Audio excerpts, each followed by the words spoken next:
on. You're so lazy. Come here. You gonna sit up even just a little bit? Come on.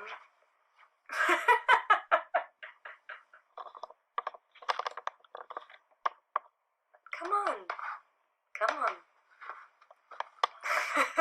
Okay, so Fiasco is 6 years old. It was her 6th birthday a month ago, wasn't it, Fiasco? Yeah, someone asked, what are your favourite things about Fiasco? I love everything. I love that you are just this big ball of love and affection. Oh, pretty much my favourite thing about Fiasco is everything. I love her ears.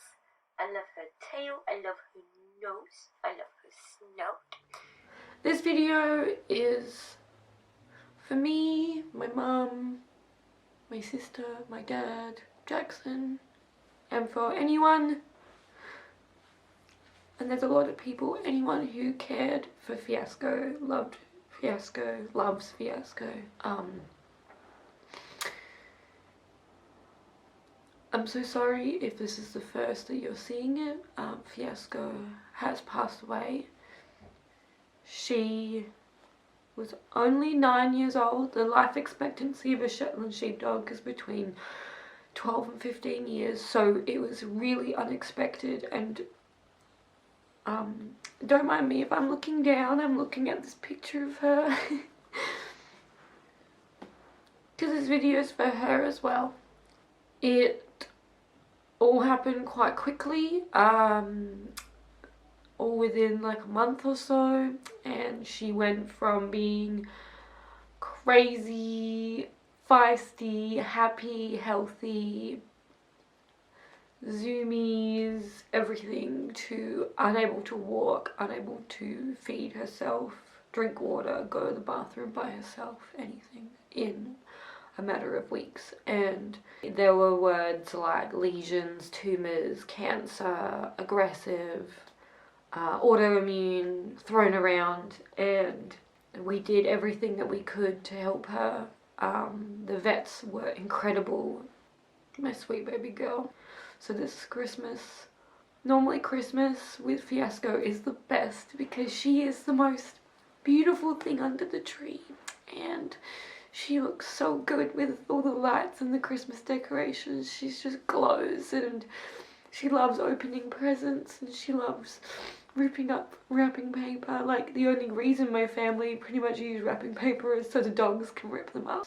The other thing about this video, the other reason I want to, there are just so many things I want to say. The other thing I've learned from this experience is talking about Fiasco and Fiasco passing away, and the hike that we're all feeling, has brought back memories of other people losing their loved ones, their furry loved ones, their scaly loved ones, their any type of loved one that they may have to have put down or say goodbye to.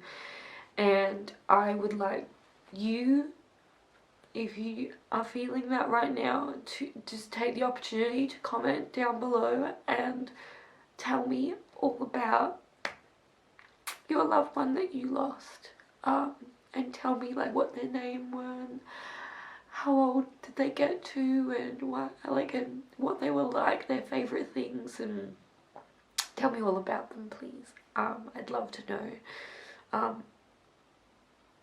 Keep their memory, just keep their memory alive and everything.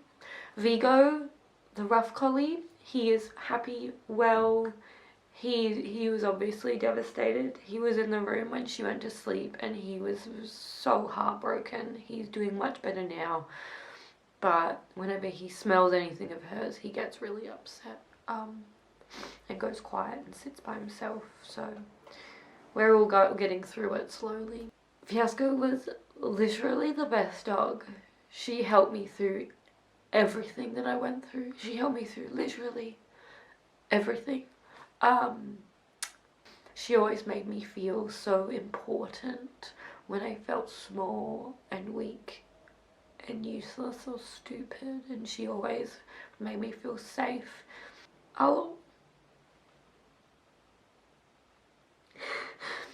Fiasco and I will always have this memory together that I will treasure forever.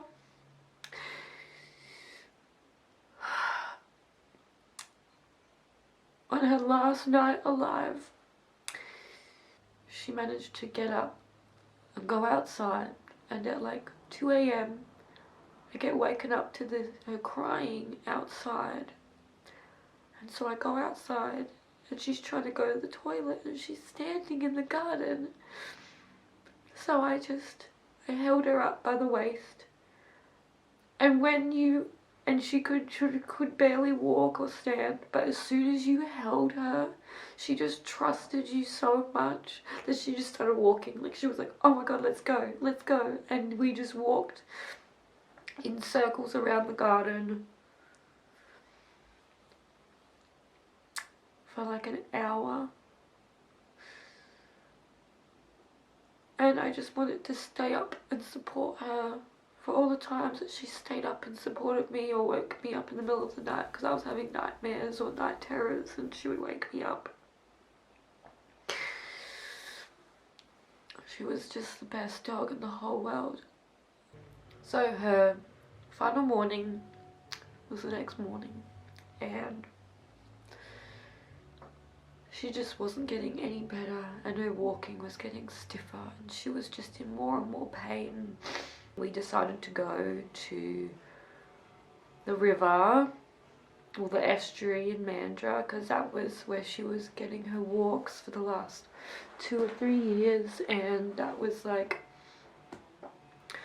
one of her favourite places in the world. And we had a picnic down there. We laid down on the blanket there and we all just laid there for hours and hours, and none of us wanted to leave because as soon as we left it was all over. And I'll just never forget having my face in her fur and the wind blowing in her fur. I can just see it now in my mind. And then the universe gave us 2 little miracles. So before we left the picnic, we decided to walk her to the water's edge because that was her favourite thing to do, was bark at the water. Like if the water splashed or there was a wave, she loved barking and chasing after it, and that was just like what she did.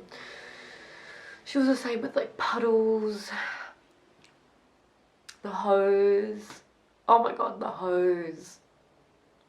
Oh my god, just watch this video of her with the hose. She's amazing. Anyway, so her favourite thing to do was bark at water, and so we waddled her down to the water's edge, and almost as soon as we got to the water's edge, this dolphin came out and was just doing laps in front of us and was looking for fish, and then another dolphin came and they were all just they were playing and hunting together, and it was so beautiful. And it was like, I just couldn't believe it. The universe just gave us that, and the dolphin didn't leave. It was there for like 20-30 minutes, and we just sat there, and Fiasco's ears perked up and she just watched the dolphin and watched the water. It was so beautiful. And then just when you think she couldn't be more magical, the night that she was being cremated, they called us and said that she was going to get cremated at 6:30 p.m. So we were like, okay, we'll go have another picnic in the same spot. And we all handed around a picture of her and talked to her, saying goodbye. I get my phone out because Vigo's sitting there and he looks beautiful in the sunset. He's glowing. So I get my phone out and I video him, and this little bright green orb is just dotting around. I don't know if you believe in orbs or not. I believe in any good sign, any positive sign. I'm like, oh, I'm here. And then my sister Becky, she grabs her phone and then she takes photos of Vigo in the sunshine. And there is a green orb in every single picture. And that's 2 cameras. And I just love to think that she was there with us. And she'll always be there on the blanket. So I can go down there whenever I want, lay a blanket down, and just be there with her. I miss her every day, and life is going to be really weird without her. I'm so sorry, my plan was not to cry this much, but I'm not a good crier in a couple of days. It's been, I think it's been 8 days since maybe 9 days since she passed away. I never thought of it this way, but you know when people come up to you and they go, oh, I used to have a Sheltie, or I used to have a Rottweiler, or I used to have Kelpies or German Shepherds or whatever. Like they would look at your dog and go, oh, I used to have one of them, or oh, I had to say goodbye to my dog a year ago, or when they come into work and they're like, oh, we're getting a puppy, and I'm like, oh, that's amazing, and then they'll say, yeah, we didn't think we'd go through this again, we had to say goodbye to our dog like a year or 2 ago, and I would just be like, oh, I'm so sorry to hear that. What type of new puppy you getting? Now, when those people come to me and say those things, I know the weight of that comment. That is not a passing comment. That is them keeping their past dog's memory alive, and they're moving on, but they're not letting go. And I'm now gonna ask them, what was their name? Tell me all about them. They're gonna be so proud of you, and I'm sure they would love your new puppy as well, you know? Or I'd be like, oh, please give my dog a hug and think of your dog, you know? Cause damn, when I see the next Sheltie, I'm gonna want to give that Sheltie so many kisses. I'm so sorry, I didn't think I would cry this much. But I just wanted to talk about my feelings and what I'm going through. I just don't want any of those memories I made, even when she was sick. I just don't want any of those memories to fade, and I want them journaled. Because it's so beautiful. As much as it hurts, it's beautiful that someone can make me feel this way.